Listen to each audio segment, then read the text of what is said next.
Salam saudaraku. Saudara, saya mendapatkan pertanyaan yang menggelitik. Tapi okelah, karena bertanya tentu saya harus menjawab. Ada orang bertanya kepada saya begini, kenapa kalau Allah itu ingin menyelamatkan manusia, itu tidak dia lakukan secara langsung saja, tidak usah menjadi manusia, ya, apalagi sampai mengalami suatu proses penyiksaan dan mati di kayu salib. Lalu dia mencontohkan, misalnya kita ingin menolong sekelompok anak ayam mau menyeberang jalan katanya. Kan kita tidak perlu harus menjadi ayam, ya. Kita bisa langsung aja tolong ayam itu menyeberang. Jadi begini, orang yang bertanya seperti ini benar-benar orang yang lupa diri. Ya, saya katakan demikian karena apa? Dia bertanya di dalam kondisi dia baik-baik saja. Ya, dia merasa dia tidak berdosa. Sehingga dia dengan gampang itu memperlakukan Allah sesuka hati dia. Kalau mau ngomong tentang keselamatan, ya, terutama dalam iman Kristen, jangan lagi bilang kalau Allah itu mau menyelamatkan, kan bisa secara langsung. Dengan berkata begitu, kamu sedang memposisikan diri kamu sepertinya dosa kamu itu biasa-biasa saja. Padahal kamu ini sangat berdosa, artinya kamu tinggal menunggu harimu saja untuk dilemparkan ke dalam api neraka oleh karena dosamu yang tidak terampuni itu. Di mana ada orang di dalam dunia ini, ya, siapa dia yang tidak pernah berdosa atau tidak ada dosa di dalam dirinya? Kalau ada orang di dalam dunia ini, ya, yang tidak berdosa, berarti orang ini salah alamat. Harusnya dia di sorga. Dunia ini semua orang berdosa. Karena berdosa itulah makanya kita ada dalam dunia ini. Kalau kita tidak punya dosa, kita pasti sudah di sorga hidupnya. Kita terlahir di sorga, bukan di dunia ini. Jadi jangan pernah mengklaim bahwa saya ini hidup baik. Tidak ada, saudaraku. Selagi kamu masih terlahir di dalam dunia ini, kamu itu ada dosanya. Dan kamu harus mencari penebus itu siapa. Kami beruntung bahwa kitab suci, Alkitab, Injil, dengan jelas dan tegas memberikan kami jalan keluar. Firman Tuhan jelas berkata di dalam Lukas 2 ayat 11, hari ini telah lahir bagimu Juru Selamat Kristus Tuhan di kota Daud. Kami sangat senang dengan pemberitaan firman seperti ini. Bahwa ternyata Allah sudah menyediakan Yesus Kristus bagi kita yang mau menerima dan percaya untuk memperoleh keselamatan itu.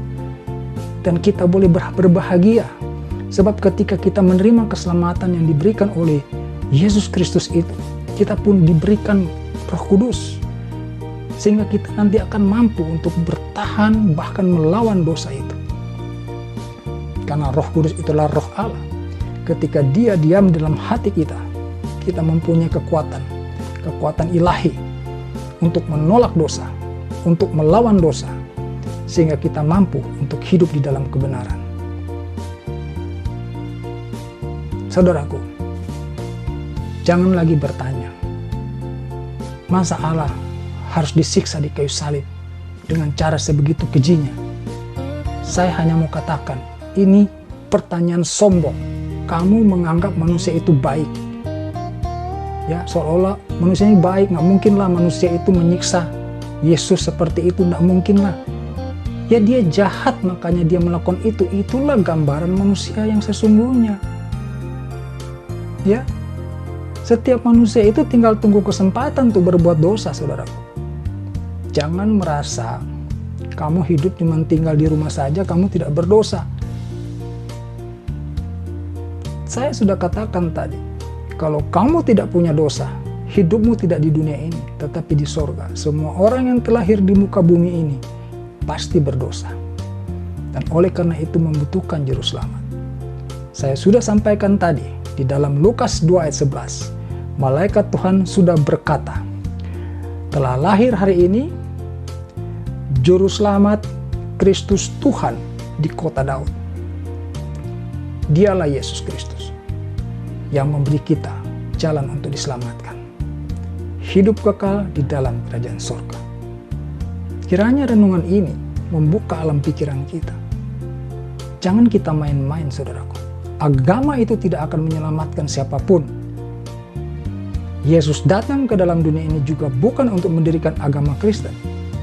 Maka kami menerima Yesus bukan menerima agamanya. Ya, Yesus yang kami terima karena Dia memberi kita jalan keselamatan.